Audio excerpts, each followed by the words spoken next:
Bien, bonsoir à tous. Bonsoir David Perrou. Bonsoir Merci, Eric.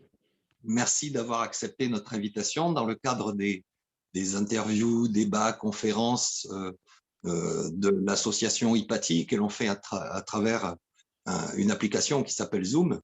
C'est assez pratique. Et ce soir, on va parler de conscience et notamment à travers ce que l'on appelle EMI. Alors, EMI en français, ce sont des initiales qui veulent dire expérience de mort imminente. En anglais, ça se dit NDE, Near Death Experience. On va parler, je sais pas, je parle mal l'anglais, excuse-moi. J'ai ma compagne qui est anglaise et qui sourit à côté. En général, quand on voyage, un Français qui parle anglais, on se reconnaît entre nous. On va parler de SHC, je ne sais pas comment ça se dit en anglais, en tout cas en français, ça veut dire sortie hors du corps.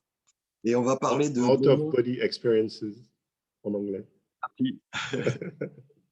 et on va parler de mémoire akashique, autrement dit aussi le champ quantique. Alors, avant de parler de tout ça, moi, j'aimerais que tu nous parles de toi pour savoir un petit peu qui tu es, David. Qu'est-ce que tu fais dans la vie? Qu'est-ce que tu as fait dans la vie? On peut partir de… Tu étais un enfant, quelle était ton enfance? Moi, j'étais très sage. J'aimais bien ma chambre. Non, mais j'étais un enfant qui avait souvent la tête dans les étoiles. J'ai fait une école un peu différente du cycle normal, vu que c'était une école Rudolf Steiner, où on apprenait à se connecter à la nature. On ne poussait pas forcément les facultés intellectuelles très vite. Et puis, quand j'ai eu l'âge de 13-14 ans, ça m'a manqué. Donc, j'ai raccroché avec le cycle scolaire normal. Et puis ensuite, j'ai fait des études. J'ai un master en économie, en finance. Et puis, je ne sais pas, tu veux que je m'arrête où? Tu veux que je Non? continue? Parce que là, on sort de l'enfance. Mais…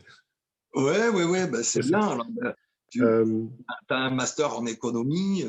Je sais que tu as aussi une entreprise, une institut de oui, recherche sur le comportement humain.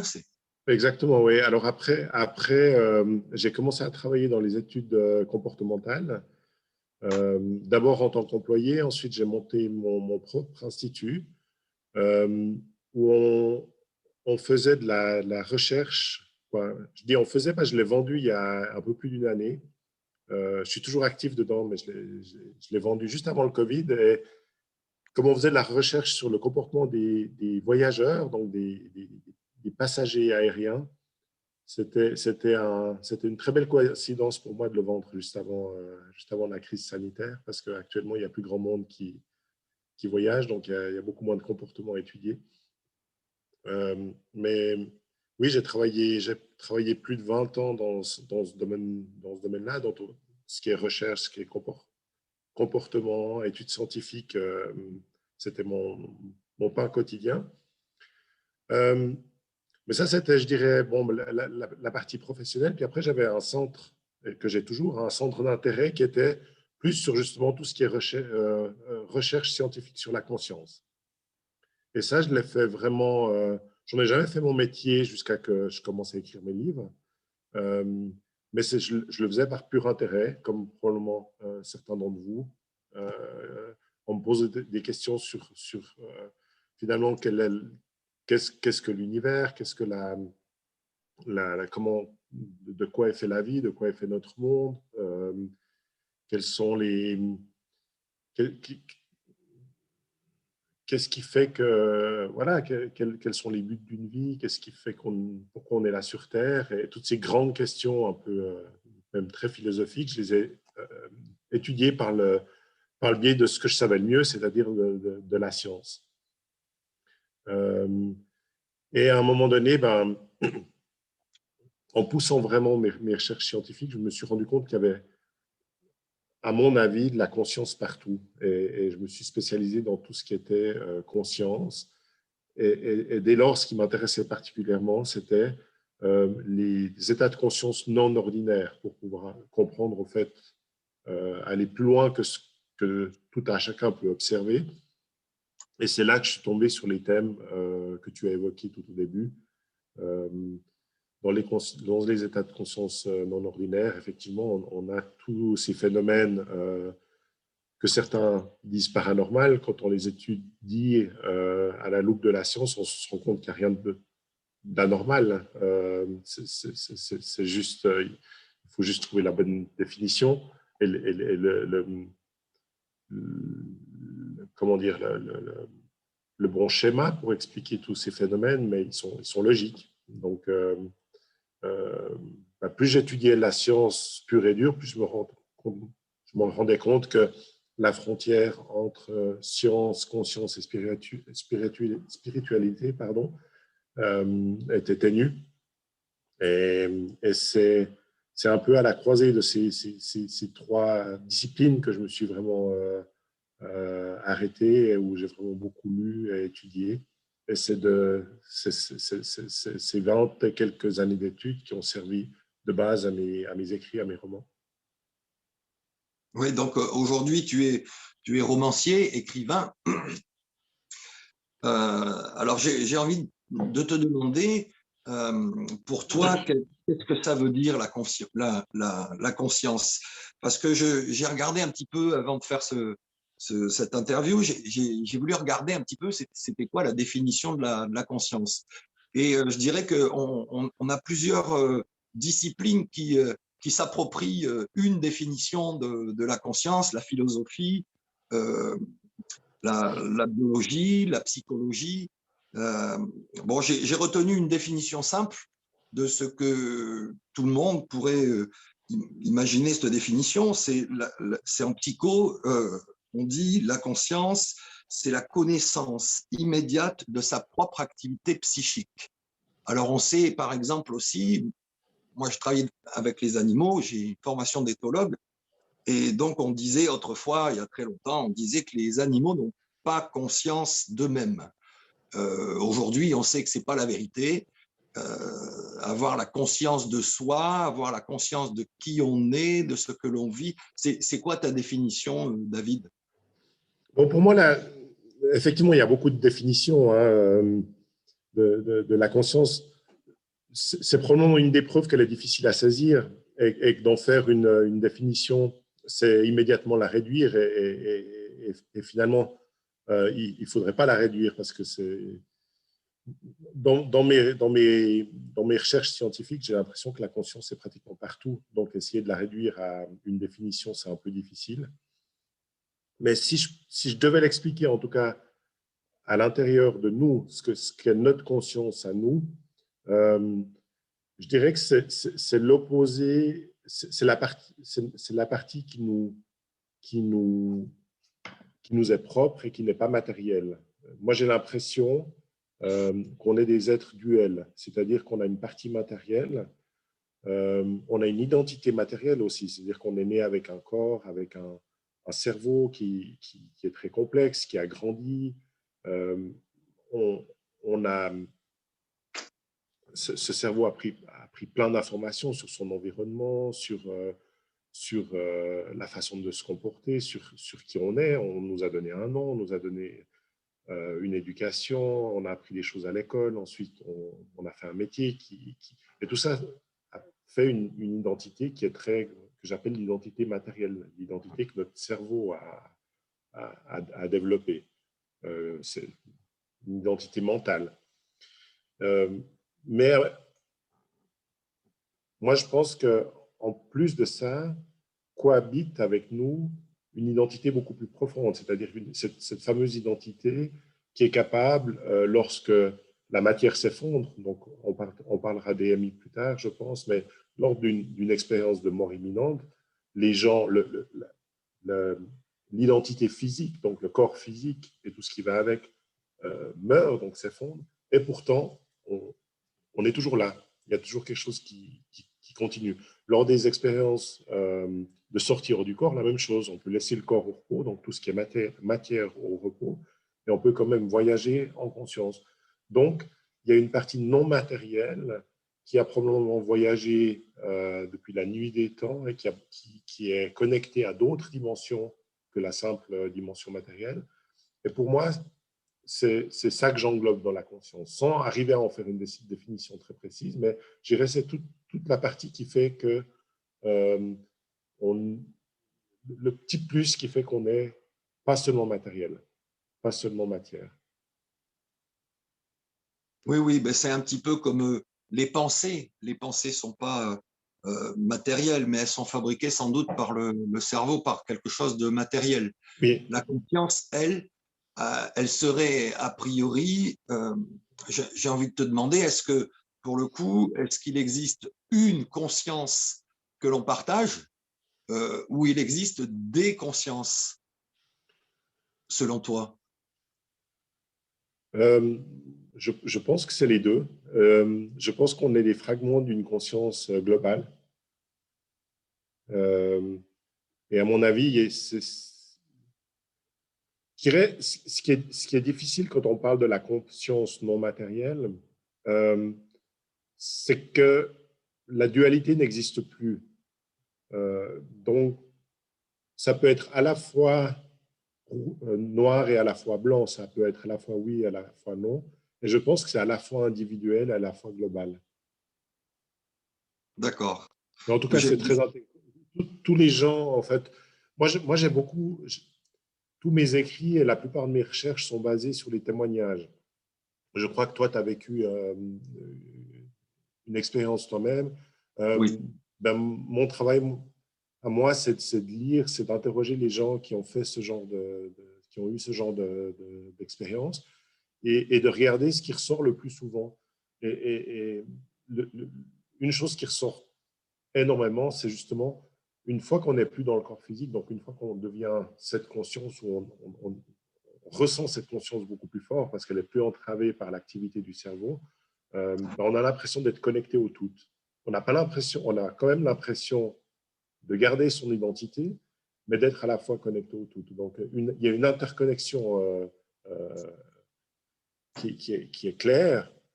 Euh, Pourtant, les gens ont encore un sens de qui ils sont. Donc, pour moi, je pense que c'est les deux. On est une parcelle d'une conscience globale.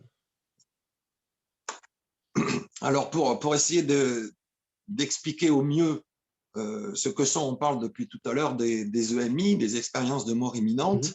En réalité, pour finir ta biographie, tu es aujourd'hui écrivain, romancier, et tes livres, tes romans, c'est une façon pour toi d'expliquer sans doute ce que tu sais autour de les expériences de mort imminente. Je crois que tu as un livre qui est plutôt dédié à ça, et puis un autre livre plutôt dédié aux sorties astrales. Donc, pour essayer d'expliquer, on va parler de tes livres vers la fin, pour essayer d'expliquer qu'est-ce que c'est qu'une expérience de mort imminente. En gros, c'est quoi? C'est le corps s'arrête de vivre, il y a sur les appareils, il y a une ligne droite et il n'y a plus le... C'est ça? Le flatliner, ouais. Normalement, la définition d'une expérience de mort imminente, c'est-à-dire il y a décès du corps physique. Alors, si c'est à l'hôpital, effectivement, il y aura l'électroencéphalogramme qui sera plat. Ça peut arriver aussi lors d'un accident dans la nature. Donc, ce n'est pas toujours aussi clair pour l'expérienceur qu'il est réellement décédé. Mais quand ça se fait dans un milieu médical, en principe, oui, les médecins prononcent le décès. Donc, il n'y a plus d'activité cérébrale, enfin, plus d'activité cérébrale mesurable avec les outils actuels. Il y a arrêt cardiaque en règle générale, ou en tout cas, la personne est sur assistance respiratoire et assistance cardiaque. Et donc, selon la médecine, la personne est décédée. Et puis, ce qui se passe, c'est que à un moment donné, cette personne revient à la vie. Et l'EMI, c'est l'expérience qui se passe entre le moment où le corps physique est considéré comme mort et le moment où cette personne revient habiter son corps physique, donc revient à la vie et continue sa vie. Donc, pour le Et, coup, oui. oui, je t'en prie. Donc, pour le coup, sur le plan médical, comment ça s'explique ça? Enfin, c'est quoi? C'est une résurrection? Enfin, que disent les médecins? Bon, les médecins sont partagés. Certains médecins essayent de l'expliquer euh, en disant bon, c'est peut-être je crois qu'un thème qui était à la mode, c'est-à-dire c'est le champ du signe du cerveau, c'est-à-dire que même lorsqu'on n'arrive plus à mesurer une activité cérébrale, il reste quelques fibrillations et que ça pourrait provoquer l'illusion ou euh, ouais, une sorte de rêve, une sorte d'illusion, une sorte de un état second et puis ensuite quand les patients reviennent à la vie, ils s'en souviennent. D'autres médecins disent que c'est que le cerveau avant de mourir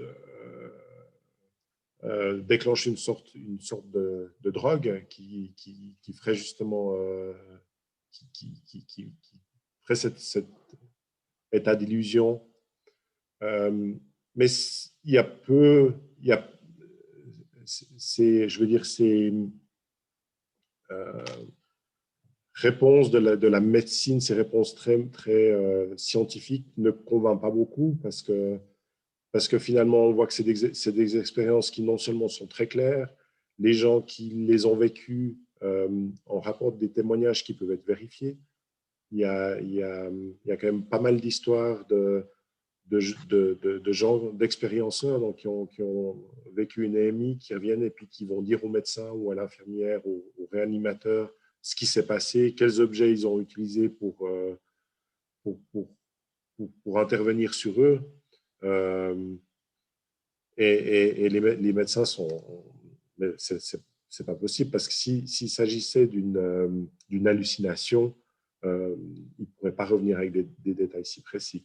Et après, il y a ce que les expérienceurs eux-mêmes ont vécu. Ils sont tous convaincus qu'il ne s'agit absolument pas d'hallucination, mais de quelque chose de vraiment réel. Et un des facteurs qui étonne le plus, c'est que c'est une seule expérience, donc une seule AMI, peut changer à tout jamais le cours de la vie de quelqu'un. Alors que quelqu'un qui va faire une hallucination suite à une drogue, à l'usage de médicaments ou d'alcool, il aura une grosse gueule de bois, il aura vu des éléphants roses, mais c'est pas ça, ça va pas lui changer sa vie. Donc, tous ces facteurs-là font qu'il y a quand même de plus en plus dans le milieu scientifique un consensus comme quoi mais il y a quelque chose qui survit à la matière, à la mort du corps physique. Et ben c'est ce que moi je nomme la conscience. Il y en a d'autres qui utilisent le terme âme, esprit, mais en science, on a tendance à utiliser le mot conscience qui est peut-être moins connoté par les religions. Et je dirais maintenant, là, il y a une grande partie des scientifiques qui se détachent un peu du matérialisme pur et dur et puis qui conçoivent tout à fait qu'il y a peut-être une partie de nous qui n'est pas matière et puis simplement qui se rattache à la matière, donc au corps physique, le temps d'une vie. Et puis, et à la fin de cette vie, ben simplement, elle s'en détache parce que elle a un autre chemin à poursuivre. Donc, il semblerait que cette conscience, elle ne soit pas mortelle. Donc, dès le moment où le corps physique n'est plus utilisable, il n'a plus besoin de cette conscience qui, elle, repart d'où elle vient. Et ces témoignages de DMI, c'est simplement un départ de cette conscience de là où elle vient, et puis un retour, parce qu'à un moment donné, si on arrive à réanimer le corps physique, le corps physique ne peut pas fonctionner sans conscience. c'est une chose qui va de pair. Donc, immédiatement, la conscience réintègre le corps pour le temps qui reste à vivre au corps physique.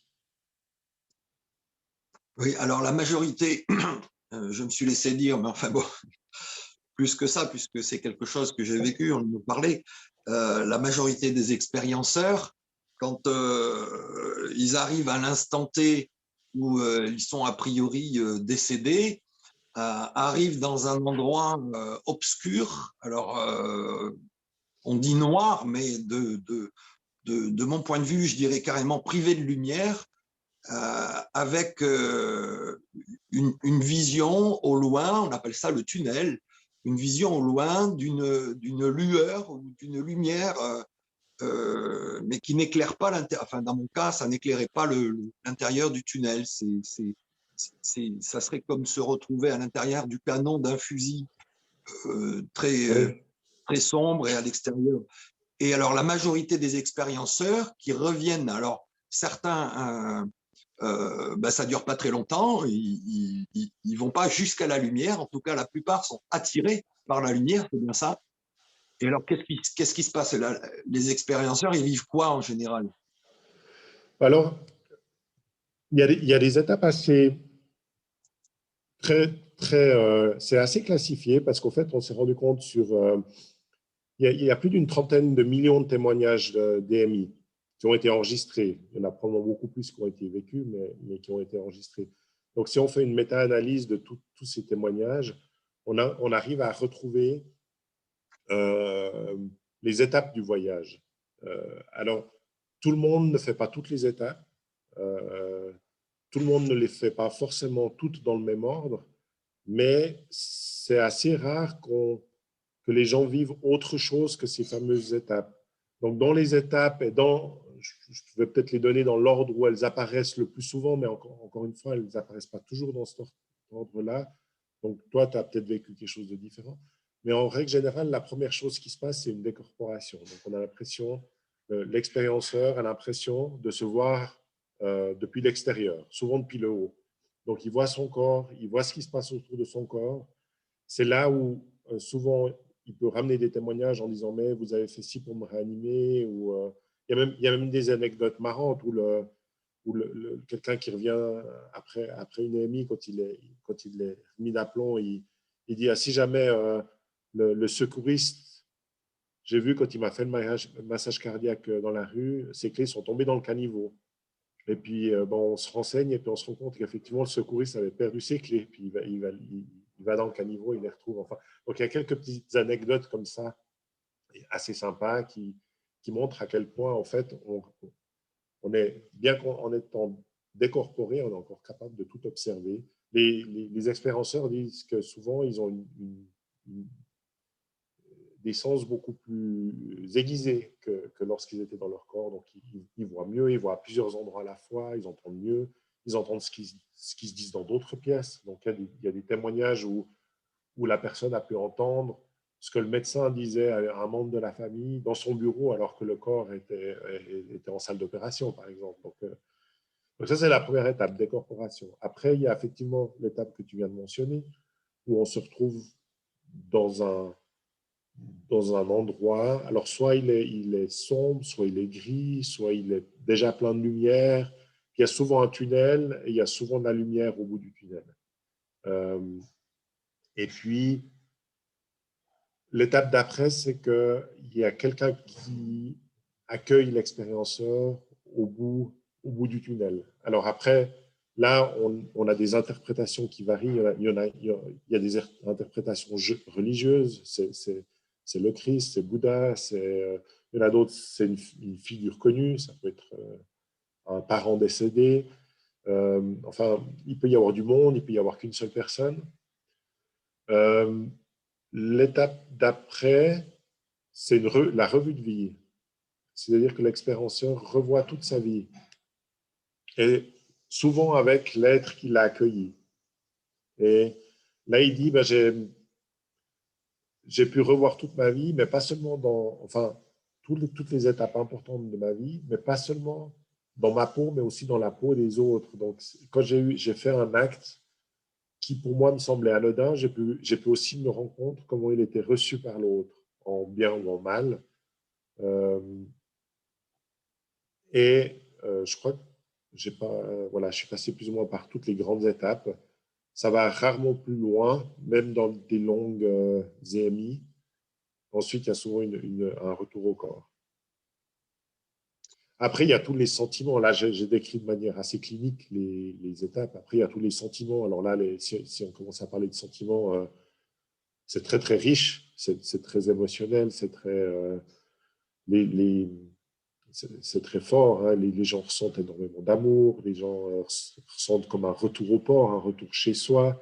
Euh, le, la, le fait de revenir à la vie est difficile. J'avais lu une fois un témoignage d'une jeune mère qui avait un enfant de 2-3 ans et puis qui avait fait son EMI en accouchant du deuxième. Quand on sait pour une mère à quel point devenir mère et s'occuper de ses enfants, c'est important, elle a eu énormément de peine à revenir. Quand elle a compris au fait que c'était un faux départ et puis qu'elle devait revenir dans son corps, elle a lutté de toutes ses forces, elle ne voulait pas. Euh, donc,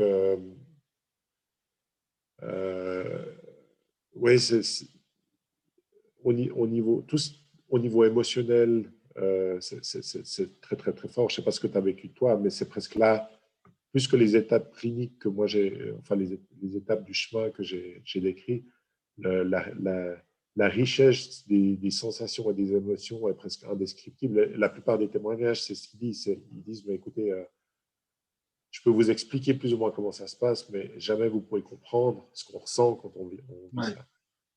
ça. Ouais, c'est ça. Moi, je me souviens avoir essayé de décrire ce que j'ai vécu au médecin. C'était un psychiatre et je lui disais que je ressentais une grande quiétude et une grande légèreté, comme si je ne sentais plus le poids de mon corps. Le problème, c'est que je lui ai décrit aussi ce que je voyais dans le camion des pompiers, ce qu'il me faisait, etc. Oui. Bon, outre le fait qu'il m'a expliqué que le cerveau pouvait fabriquer ces images, etc. Si tu veux, moi, j'ai appris que j'avais fait une EMI 25 ans plus tard, en tombant par hasard sur le sujet. Et finalement, j'ai appris que tout ce que j'avais vécu, ben, en fait, on était des millions à l'avoir vécu. Ouais. Donc, comment ça se passe? Les gens, ils ne savent pas forcément qu'ils ont fait une mort imminente. Si. Le gros problème, je peux te demander quand tu l'as fait. J'avais Ça fait 24 long. ans. J'avais 24 ans, j'en ai 55. Ah oui, d'accord. Ouais, ben oui, ben, à cette époque-là, au fait, la plupart des médecins, on était encore dans une époque où la science matérialiste dominait. Quoi. Ça ne se faisait pas pour un médecin ou pour un scientifique de, de concevoir qu'il puisse y avoir une conscience qu'on n'arrive pas à mesurer. Donc, la plupart des médecins essayaient de finalement rationaliser l'expérience. Et si j'ai bien compris ce que tu m'as dit, c'est ce que ton psychiatre a fait en disant oui, mais ton image, ton cerveau a pu reconstituer des images, mais ça n'a aucun fondement. Ton cerveau, si tu étais mort, ton cerveau n'a pas pu reconstituer des images. Donc, mais il tenait ce genre de discours. Il ne savait pas trop comment réagir face à ces expériences qui sortaient de leur carcan scientifique. Et il les bottait en touche avec quelques explications rationnelles. Les gens, bon, bah, c'est le docteur, donc on le croit. Et puis, mais ça a fait beaucoup de mal à plein de gens parce qu'ils avaient tellement l'impression d'avoir vécu un truc exceptionnel, euh, d'avoir tout d'un coup ouvert leur conscience vers d'autres dimensions, d'avoir compris que c'était la mort, démystifier la mort, ne plus en avoir peur, que de se retrouver avec des gens qui sont censés savoir, donc le médecin, le psychiatre, le réanimateur qui leur dit non mais c'est des foutaises, c'est ton cerveau qui, en mourant, a inventer des images, mais t'inquiète pas, tout va bien, c'est comme avant. Finalement, ça fait beaucoup de mal. Actuellement, c'est beaucoup moins le cas, mais on ne peut pas savoir sur les milliers et les milliers de médecins qu'il y a, lesquels vont toujours avoir le réflexe de dire non, non, mais c'est pas possible, donc vous avez pas vécu une AMI, et lesquels sont sensibilisés à ce que c'est et puis vont pouvoir l'expliquer à leurs patients. Je dirais la grosse différence maintenant, c'est que il y a beaucoup, beaucoup de littérature sur les AMI. Donc, dès le moment où on pense en avoir vécu une, même si son médecin n'est pas au courant de ce que c'est quand même assez facile d'aller trouver de l'information, ce qu'il était beaucoup moins à l'époque où tu l'as fait toi. Et du coup, comment ça se passe ton travail?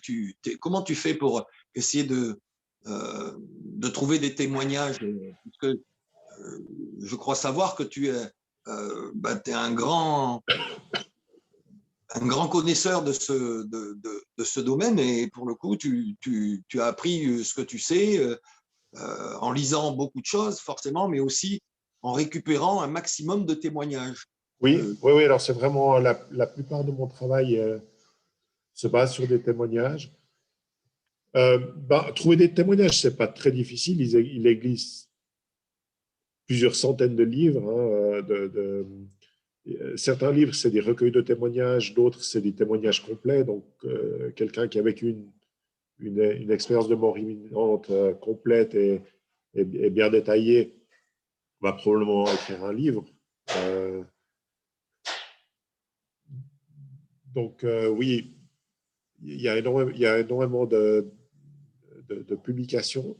Et puis, autrement, il y a des sites, des sites sur lesquels les gens peuvent aller simplement écrire leur expérience. Il y a des associations un peu dans chaque pays, notamment aux États-Unis, où ça fait longtemps qu'il y a une association qui s'occupe des AMI et ils ont un protocole. Donc, si quelqu'un fait une AMI, il peut parler à un médecin de l'association ou à un chercheur de l'association qui va consigner son témoignage. Et ces témoignages sont libres d'accès. Donc, quiconque s'intéresse aux témoignages d'AMI pourra en lire énormément. Après, dès le moment où j'ai commencé à moi en parler, à écrire, j'ai des gens qui me contactent spontanément pour me dire qu'ils en ont vécu une. Et puis, du coup, je fais le travail, moi, d'enregistrer leurs témoignages. Donc, j'ai aussi des témoignages directs, mais qu'ils soient directs ou indirects, finalement, peu importe. Il faut juste que la personne ait posé les bonnes questions. Donc, la personne qui a pris le témoignage ait posé les bonnes questions, connaisse un peu le sujet. Et ensuite, vous avez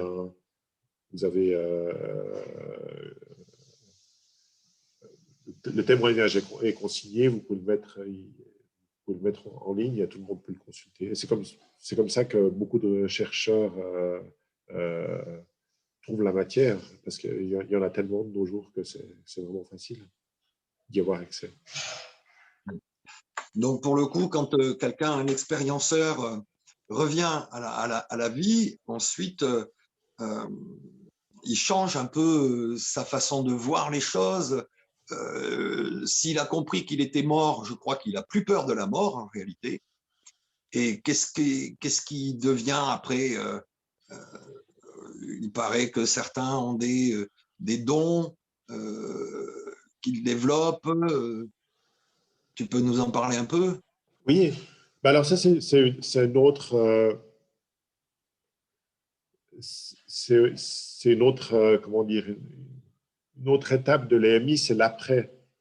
Et Ouais. c'est probablement la plus intéressante, dans le sens où, en tout cas, c'est aussi une de celles qui explique le mieux que ces AMI sont réels et qu'elles ne sont pas de simples hallucinations, parce que la plupart, à peu près, je n'ai pas le chiffre exact en tête, mais c'est entre 80 et 90% des personnes ayant vécu une AMI changent complètement leur vie après.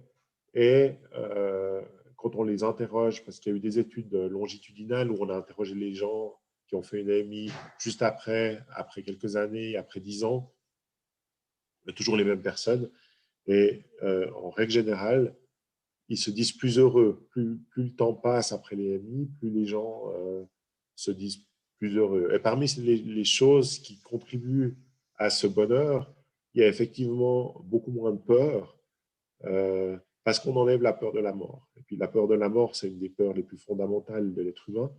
Donc dès le moment où on enlève pratiquement la base de la peur, ben, les gens vivent sans peur. Et puis quand on se rend compte à quel point nos peurs elles nous limitent, à quel point elles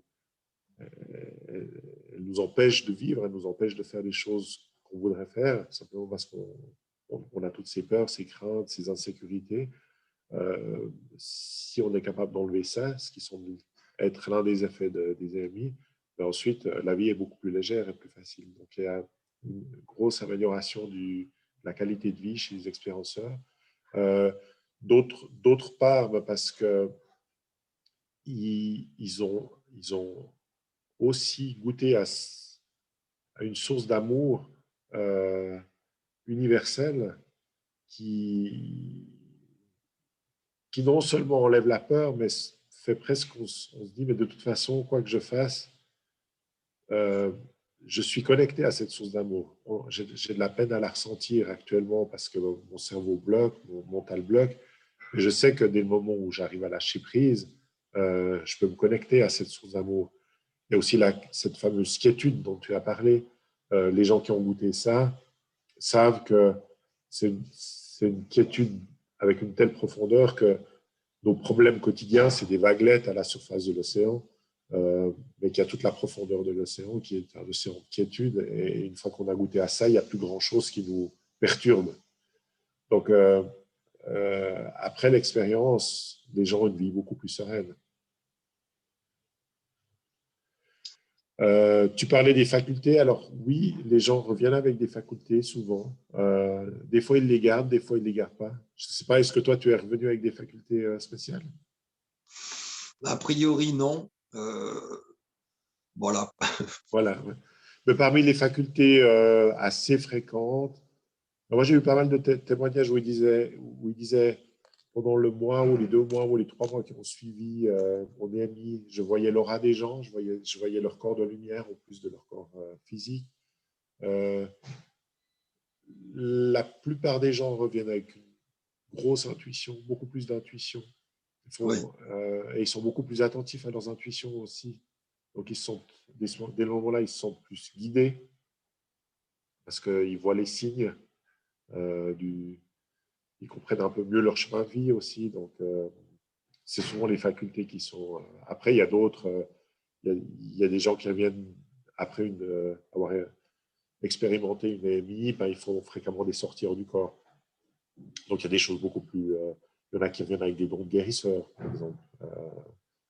Mais je dirais dans les facultés les plus fréquentes, c'est celle que j'ai évoquée en premier. Alors effectivement, oui, peut-être que, a priori, je suis quelqu'un d'assez intuitif. Donc tu as parlé des sorties hors du corps. Bon, ben, c'est a priori la première étape de ces EMI. Est-ce qu'on pourrait maintenant essayer de parler de ces sorties hors du corps? Est-ce qu'elles doivent se faire, ces sorties hors du corps, uniquement que quand on fait une EMI, ou alors au contraire, est-ce qu'on peut provoquer des sorties hors du corps? Comment ça fonctionne? En fait, la sortie hors du corps, c'est quelque chose. Moi, j'ai longtemps cru que c'était la première étape d'une EMI. Ah, Et puis, je me disais, c'est quand même un peu dommage. Ces EMI, ça a l'air vraiment génial, mais il faut quand même mourir pour en faire une. Donc, ça, c'est un peu risqué quand même. Donc, je me disais, parce que quand on voit tous les bienfaits dont on vient de parler, on se dit, mais finalement, on devrait tous vivre une EMI pour pouvoir profiter de l'après-EMI. Mais bon, c'est un peu violent quand même d'essayer de mourir pour revivre après. Et à un moment donné, je suis tombé sur une autre source de témoignage qui parlait de sortir du corps.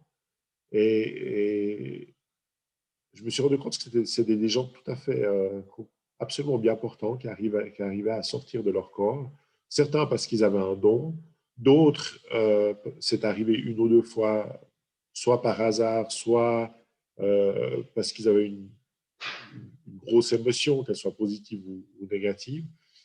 Et me suis dit, mais c'est quand même intéressant, c'est le même phénomène, mais ça arrive à des gens qui ne sont pas du tout au seuil de la mort. Et après, bon, j'ai étudié ces témoignages et puis je me suis particulièrement intéressé aux témoignages des gens qui en font régulièrement, c'est-à-dire qui ont le don de pouvoir faire des sorties hors du corps régulièrement. Et ben là, je me suis rendu compte que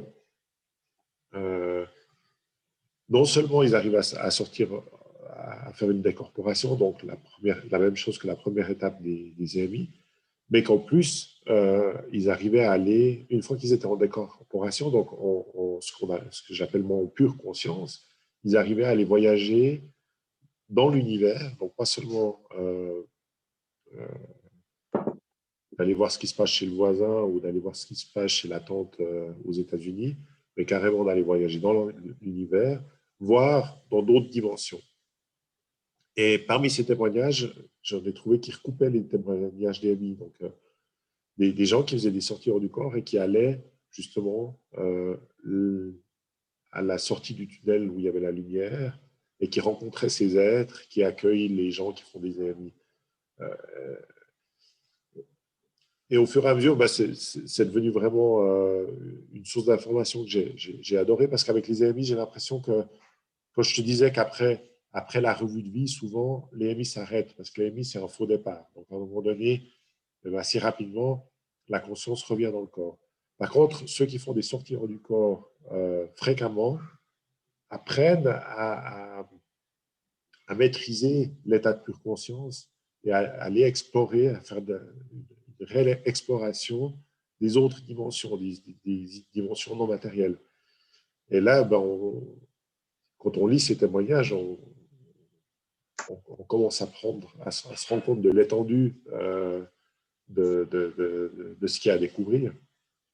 Et en tout cas, pour un romancier comme moi, c'est quelque chose qui m'a énormément servi pour écrire mes livres. Je me suis dit qu'il y a des livres de science-fiction où il y a des livres ou des films comme Avatar, par exemple, où on invente des mondes. Mais si on lit des vrais témoignages de gens qui ont réellement été capables d'aller observer ces mondes en pure conscience, on se dit, ben, Avatar n'a rien à envier à ces témoignages. Il y a vraiment des choses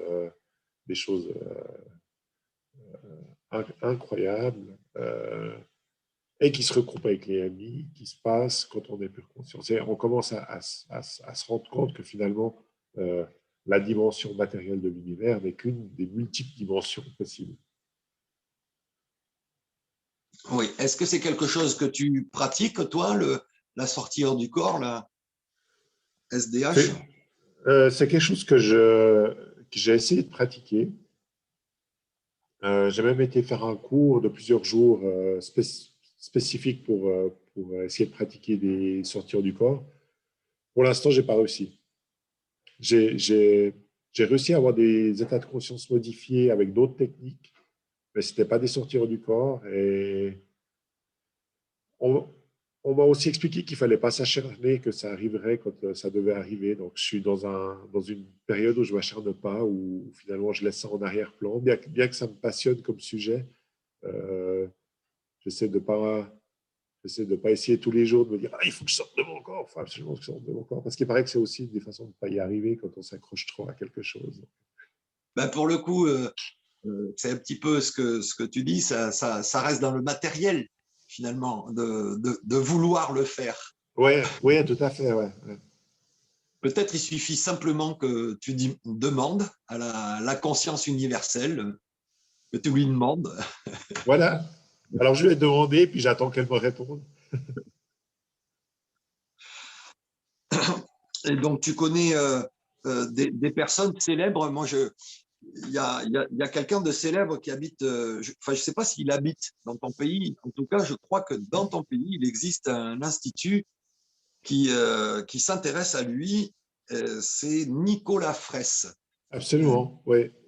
C'est un gars qui peut faire des sorties hors du corps en une fraction de seconde. Oui. Et je crois qu'il y a un institut qui l'étudie un petit peu. Tu connais? Alors, oui, absolument. Il y a un institut à Genève, l'Institut des sciences noétiques, Et je connais bien, on n'a pas réussi à se voir, j'avais prévu d'aller participer à une de leurs séances et c'était juste avant le Covid et après, ben, ils ont dû arrêter parce ils font des soirées où ils réunissent expérienceurs et chercheurs pour des débats. Donc, j'avais prévu d'aller les trouver. Mais j'ai lu tout ce qu'ils ont écrit et le cas de Nicolas Fraisse est très, très intéressant, vraiment. Et ce qu'ils ont fait au niveau scientifique autour de lui, c'est formidable comme travail. Et ils ont écrit un magnifique livre qui s'appelle Voyage aux confins de la conscience. Et je le recommande vraiment pour quiconque veut comprendre un peu la profondeur des sortir du corps, parce qu'effectivement, Nicolas Fraisse peut sortir de son corps à la demande. Il y a même il y a une vidéo de la télévision suisse qui circule sur Internet où durant une interview, il lui demande s'il est d'accord de sortir de son corps et d'aller à la boulangerie. Et puis, ils avaient mis un journaliste à la boulangerie et Nicolas Fraisse est d'accord, donc il joue le jeu. Et c'est assez impressionnant parce que il est face aux caméras, à un moment donné, on voit qu'il se concentre, il ferme les yeux, il se passe un petit moment, il se dit voilà, voilà, j'y suis allé, il décrit ce qui se passe, puis en même temps, il y a le journaliste sur place qui envoie des photos et tout ce qu'il a décrit est vérifiable, est vérifié par ce journaliste en même temps qu'il l'évoque. Donc, bon, ça c'est anecdotique, mais la profondeur des recherches qu'ils ont fait avec Nicolas Fraisse et qui sont très bien décrites dans leur livre, c'est très, très impressionnant. Ouais. Et ça donne de la profondeur, en fait, et envie d'en savoir plus et envie de continuer la recherche purement scientifique autour de ces événements. Oui, on a aussi en France Anne Gévaudan, je ne sais pas si tu connais également, qui fait ça depuis très longtemps. Oui. Ouais. Et puis également un médecin qui était anesthésiste, me semble, anesthésiste réanimateur, Jean-Jacques Charbonnier, oui. Qui lui essaye de faire un petit peu sans doute le travail de cet institut à Genève. Il essaye d'apporter un petit peu de science à ces phénomènes. Absolument, oui. Oui. Alors, il a beaucoup écrit sur les AMI, Jean-Jacques Charbonnier. Et puis là, je crois qu'il utilise une nouvelle technique. Quoi, pas une nouvelle technique, mais il utilise une technique, je ne suis pas très familier avec, mais il me semble que je crois que c'est basé sur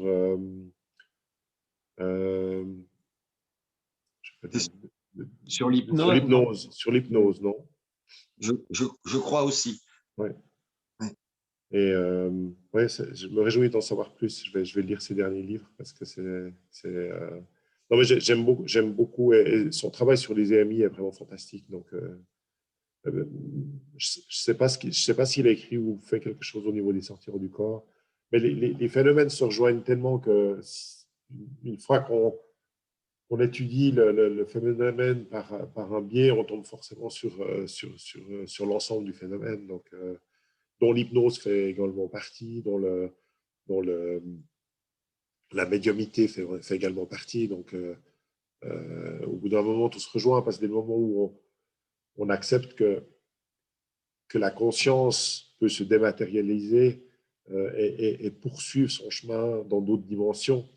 À ce moment-là, ben, on peut expliquer énormément de ces phénomènes qu'on jugeait paranormaux lorsqu'on n'avait pas compris que la conscience était au fait une chose complémentaire au corps physique et non pas une chose autogénérée par le corps physique. Alors est-ce qu'il existe d'autres états, alors comme tu les appelles, de conscience non ordinaire que l'on n'a pas décrit ce soir? Alors je pense par exemple, est-ce que ça en fait partie, l'état d'ivresse? Je pense par exemple à des gens qui font l'expérience de certaines drogues, comme quelqu'un que j'aime beaucoup aussi, qui s'appelle Romuald Le Terrier, qui lui a fait l'expérience d'une drogue du Pérou, d'une liane, je ne me souviens plus du nom de la plante. L'ayahuasca, non? Voilà, l'ayahuasca, Ouais. et qui l'amène dans des états de conscience modifiés. Est-ce qu'on a oublié d'autres? Alors, quand tu parles d'états de conscience non ordinaire, est-ce qu'il y a d'autres états que tu pourrais nous décrire? Moi, j'ai l'impression qu'on rentre en état de conscience non ordinaire dès le moment où on lâche quelque chose, et je n'ai pas compris exactement quoi, mais on lâche quelque chose au niveau mental, au niveau du cerveau. Alors, l'EMI, c'est le cas ultime, c'est-à-dire que le cerveau meurt. Donc là, c'est extrême. La sortie hors du corps, c'est des gens qui ont la faculté d'arriver à lâcher cette chose, soit dans leur sommeil, ou en se réveillant, ou en méditant. Après, je pense que lors d'une méditation, on peut arriver aussi à cet état d'extase où la conscience se libère du corps physique. La prise de drogue aussi, l'ayahuasca est connue pour, hein, c'est la plante des chamans. Je pense que c'est une plante qui finalement agit sur cette partie du cerveau qui garde le contrôle, et puis qui lui dit, enfin, qui l'anime, ou j'en sais rien, mais qui fait en sorte que la conscience peut partir. Je pense qu'il y a encore mille et une façons. Quelqu'un peut tout d'un coup rentrer moi, je suis rentré en état de conscience non ordinaire en faisant de la respiration holotropique. C'est une sorte De la d'hyperventilation, de la respiration holotropique. holotropique. Ouais, c'est une sorte de respiration, d'hyperventilation avec de la musique assez rythmée, une longue relaxation avant. Et puis, j'oublie probablement, il y a peut-être des gens qui vont. En tout cas, quand je lisais sur les sorties hors du corps, il y a des gens qui me disaient, mais moi j'en ai fait une fois, j'étais en train de lire mon journal sur mon fauteuil. Il y a un rayon de soleil qui est arrivé sur moi, j'étais bien, et tout d'un coup, d'une seconde à l'autre, je me suis retrouvé au plafond. Donc, il y a des choses, ça peut arriver de manière complètement spontanée. J'ai entendu des états des montées de Kundalini, ou des états d'extase qui se sont passés suite à une dépression. À un moment donné, la personne est tellement mal que son mental lâche complètement, et puis elle passe de l'enfer au paradis pratiquement en une seconde. Donc, et j'en oublie. Probablement, j'ai mentionné un tout petit pourcentage des possibilités. Je pense Donc, qu'il serait intéressant, c'est de comprendre ce qui nous retient, parce que je pense que notre état naturel est d'être plein de conscience. Donc, ce qui est intéressant, c'est de savoir exactement ce qui nous retient et pourquoi on n'arrive pas à se libérer de cette chose naturellement. J'ai l'impression que c'est aussi quelque chose qui est lié à notre société, que d'autres sociétés, d'autres peuples avaient des facultés, avaient cette faculté-là, et qu'on l'a peut-être oubliée. c'est peut-être l'ego qui nous retient. C'est souvent évoqué comme une cause, et je suis assez d'accord avec ça. Donc, pour le coup, quand on n'est plus retenu et qu'on fait une sortie hors du corps, on entend parler, est-ce que c'est la même chose, un voyage astral? Alors, dans ces phénomènes, ça dépend quel nom on veut bien donner. Une sortie hors du corps, c'est une décorporation. Un voyage astral, c'est aussi une décorporation. Après, il y a des gens qui disent qui définissent les mondes dans lesquels on peut aller quand on est, ou les dimensions dans lesquelles on peut aller quand on est pure conscience. Et dans certaines de ces définitions, le monde astral est une des dimensions. Donc, si on parle de voyage astral et qu'on a cette nomenclature en tête, on pourrait penser que c'est un voyage dans une dimension très spécifique. Du coup, la sortie hors du corps serait plus globale et engloberait toutes les dimensions. Mais je suis sûr que la plupart des gens qui mentionnent le voyage astral ont en tête l'ensemble des dimensions dans lesquelles on peut voyager. Et quand je dis en tête, c'est un usage de vocabulaire assez souple parce que en réalité, ces dimensions sont pratiquement infinies. Donc, pour les avoir en tête, il faudrait déjà savoir de quoi elles consistent, ce qui est une chose évidemment impossible à l'heure des connaissances actuelles, même en lisant des témoignages de gens qui en font beaucoup et beaucoup de témoignages. La seule chose qu'on se rend compte, c'est que plus les gens font ces voyages, plus ils arrivent à explorer des dimensions différentes, plus ils se rendent compte qu'il y en a beaucoup d'autres et que le tas de nos connaissances représente une toute petite fraction de ce qui existe réellement. Peut-être qu'il existe des consciences de conscience, des niveaux très supérieurs auxquels même ceux qui font des voyages astraux n'ont pas encore accès. Alors tout ça, ça nous amène à un domaine dont on voulait aborder ce soir, c'est ce qu'on appelle les champs quantiques ou la mémoire aquatique. Qu'est-ce que tu peux nous dire par rapport à ça? C'est quoi? Alors ça, on retourne un peu plus dans des travaux scientifiques, notamment les travaux d'Erwin Laszlo, par exemple, où une des explications les plus logiques de ce dont est composé l'univers, ce serait un champ d'information. Et du coup, ça résoudrait plein de problèmes, enfin d'explications scientifiques, notamment sur l'évolution des espèces, qui n'est pas que euh, l'évolution des espèces telles que la voit Darwin. C'est vrai dans une certaine mesure, mais ce n'est pas vrai pour les sauts d'espèces, pour les grands changements. Donc, il y a pas mal de phénomènes qu'on ne comprenait pas et qui s'expliqueraient quand même assez facilement avec un univers informé. C'est-à-dire qu'au fait, on peut voir la structure de l'univers comme un champ d'information un peu similaire, mais beaucoup plus puissant et beaucoup mieux organisé, enfin, beaucoup plus avancé que ce qu'est Internet actuellement. Et quand on regroupe ça avec l'étude des EMI, par exemple, il y a des phénomènes assez intéressants. Par exemple, lors des EMI, j'ai lu des témoignages d'EMI où les personnes étaient mortes de méningite. Et quand on meurt de méningite, le cerveau, à un moment donné, il est vraiment décomposé. C'est un champignon, c'est une bactérie qui l'a bouffé. Et jusqu'à qu'on arrive avec des antibiotiques très puissants à tuer cette bactérie, le cerveau ressemble plus à du yogourt qu'à une matière organique.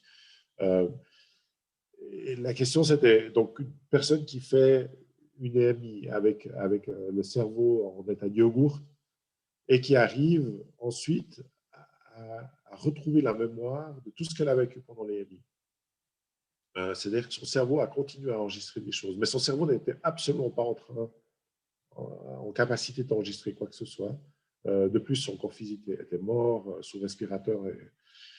Donc, une des explications assez logiques, ce serait de se dire, mais finalement, notre mémoire, elle n'est pas que ou pas forcément à l'intérieur du corps physique. Elle est peut-être, au fait, dans ce fameux champ d'information universelle où il y a une partie qui nous concerne et où nos données sont sauvegardées.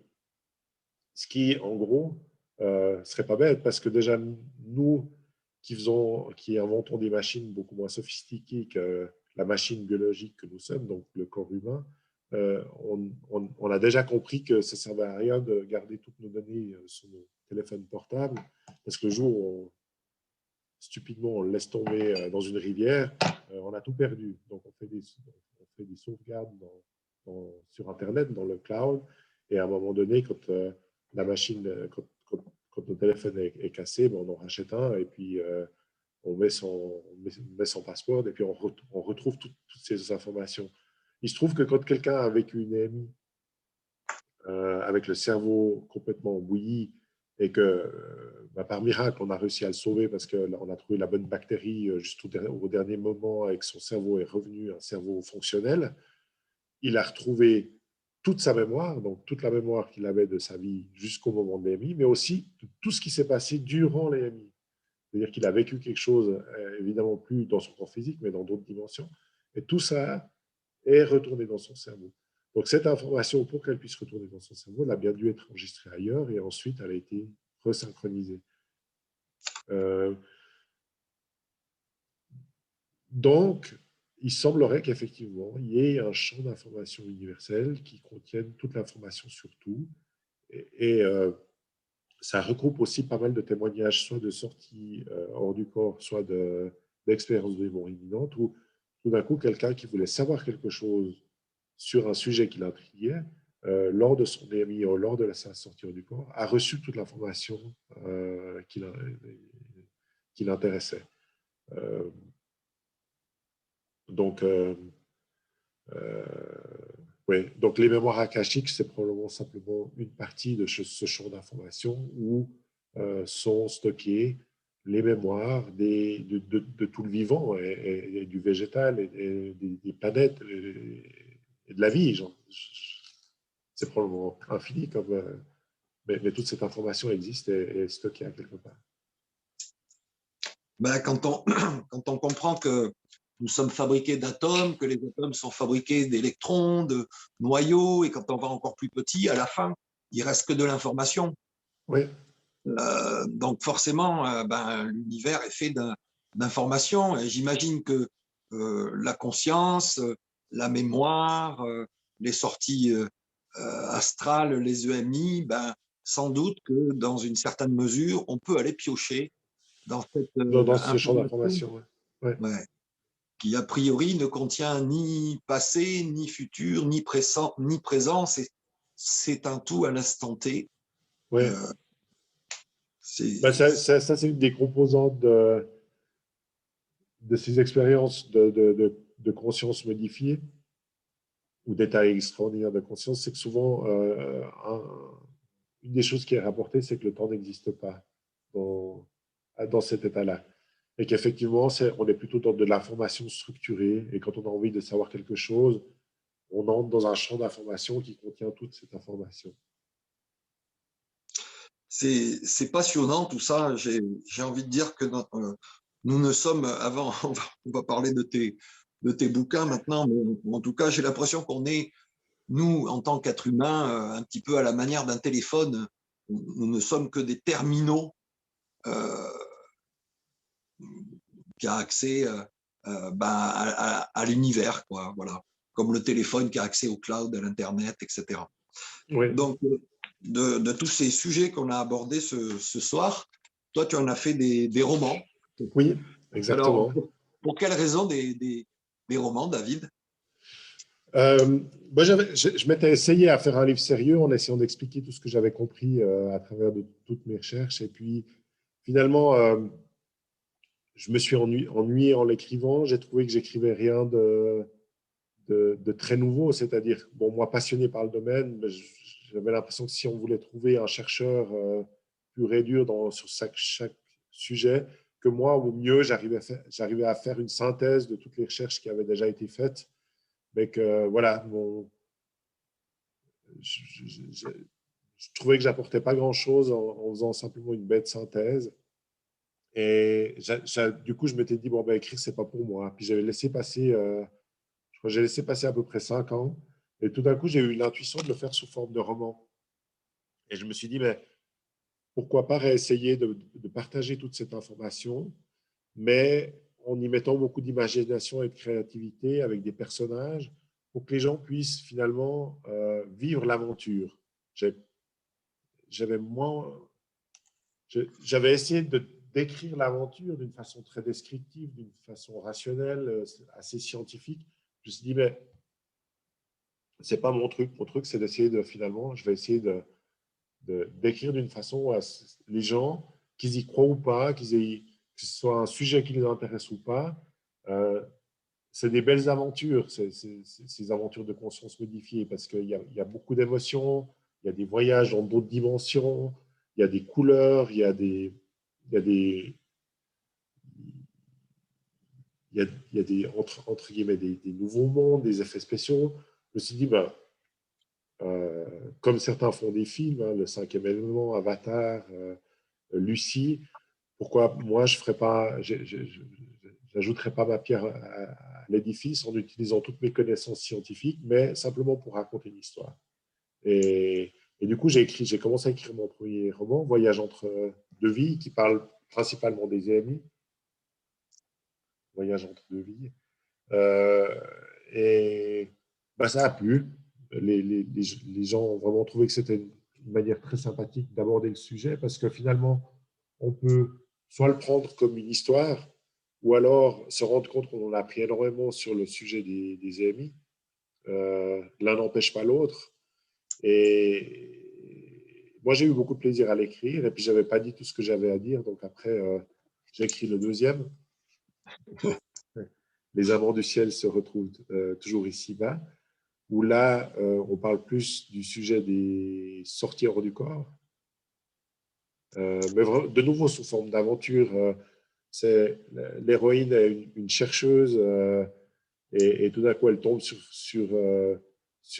justement les états de conscience modifiés, elle fait des expériences, elle se rend compte que des gens sortent hors du corps, ça l'intéresse, donc elle s'est dit, mais pour pouvoir étudier les sorties hors du corps, il faudrait que tout le monde puisse en faire. Donc, je vais concevoir une machine qui permet aux gens de sortir hors de leur corps. Euh, et il y a toute une aventure qui se déroule autour de cette machine parce que cette machine suscite beaucoup d'intérêt, pas forcément de la part des mieux intentionnés, parce que certains se rendent compte que, par exemple, au niveau espionnage, on pourrait faire pas mal de choses si on était capable de sortir hors de son corps et aller dans un laboratoire secret à quelque part. Enfin, bref, donc il y a toute une aventure. Donc je mélange vraiment le côté de tout ce que je sais au niveau scientifique, que je sais au niveau des faits, avec ce que ça pourrait donner si c'était utilisé au quotidien ou si c'était utilisé à, à grande échelle. Et puis mon troisième roman qui va sortir en octobre, lui, se penche plus sur les mémoires akashiques, où en fait, c'est plus sur ce que j'ai décrit comme étant de l'archéologie quantique, où on tombe dans les mémoires akashiques, on tombe sur une ancienne civilisation qui aurait peuplé la Terre il y a 8,2 millions d'années, découvert une nouvelle source d'énergie qui aurait pu résoudre tous les problèmes de pollution, parce que c'était une source d'énergie propre, mais une énergie aussi extrêmement puissante. Et puis, ils en ont fait mauvais usage, ce qui a amené à la civilisation à s'éteindre. Et du coup, il y a une équipe de chercheurs qui va essayer de comprendre pourquoi cette civilisation s'est éteinte pour ne pas pour ne pas répéter les mêmes erreurs aujourd'hui. Donc ça s'appellera les âmes du temps perdu et c'est apparaître au mois d'octobre. Et à la demande de mon éditeur, j'ai fait ce petit livre qui est un livre illustré, donc avec pas mal d'images, qui réunit tous ces phénomènes avec des explications simples. Donc, pour une introduction à tous ces phénomènes, ça s'appelle Les secrets de notre conscience. C'est un livre illustré. C'est lu en même pas 2 heures. Et ça parle probablement mieux que je l'ai fait aujourd'hui parce que je suis meilleur écrivain que conférencier. Donc, ça parle de tous ces sujets de manière assez concise et assez ludique. En tout cas, tu parles très bien, David. Je ne sais pas comment tu écris, je n'ai pas eu l'occasion de lire tes livres.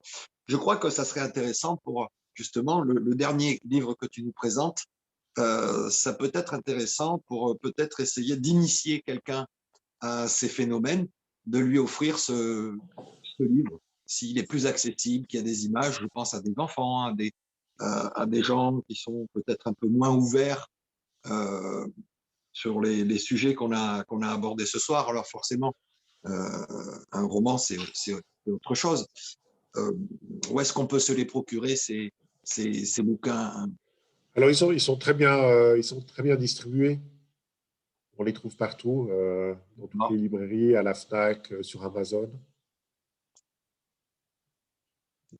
D'accord, ben, Donc, moi j'ai normalement, quel que soit votre libraire, s'il ne les a pas en stock, il va pouvoir vous les commander en 1 ou 2 jours, parce qu'ils sont ils sont vraiment distribués partout, en France, en Suisse, en Belgique et au Canada, sauf erreur. D'accord, ben c'est super. Ben, écoute, est-ce que tu vois quelque chose à rajouter pour ce soir, David? Je crois pas, on a couvert pas mal de sujets. Peut-être On a c'était fait un peu le intense. tour. On a passé un petit peu plus d'1 heure ensemble. Ben, il me reste à te remercier de cette excellente intervention Merci. sur nos ondes. Merci beaucoup. C'était un plaisir. Merci à toi. Je te dis au revoir, David, Au revoir. et Alors, à bientôt. à une prochaine fois, j'espère. Merci. Merci, Eric.